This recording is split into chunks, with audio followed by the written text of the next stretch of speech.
Arachides, lait, crustacés, charcuterie ou céréales.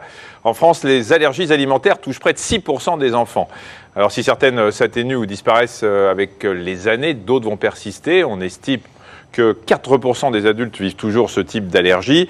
Les aliments incriminés sont innombrables. Alors à quoi est due l'allergie alimentaire? Comment reconnaître les symptômes?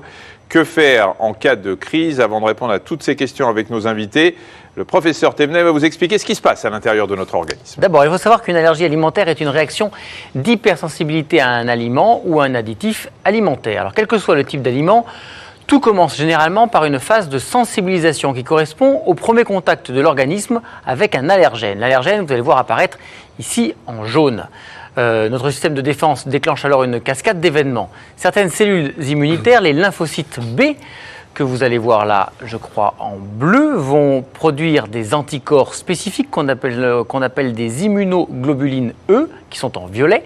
Et ces IgE vont se fixer à la surface des cellules cibles, les mastocytes, qui fabriquent des substances inflammatoires comme l'histamine, ici en vert. Et à cet instant précis, il n'y a aucun symptôme, mais tout est prêt pour déclencher la réaction allergique. Et les symptômes n'apparaîtront que si la personne ingère à nouveau l'allergène, que vous allez revoir ici en jaune.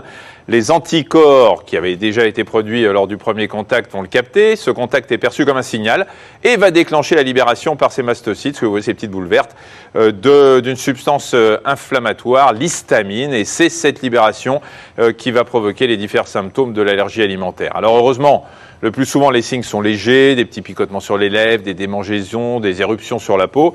Mais pour certaines personnes, l'allergie peut être très grave et même provoquer ce qu'on appelle un choc anaphylactique, c'est-à-dire une allergie tellement grave qu'elle peut entraîner le décès de la personne. Il est donc indispensable d'identifier au plus vite l'allergène et de l'éliminer totalement de son alimentation.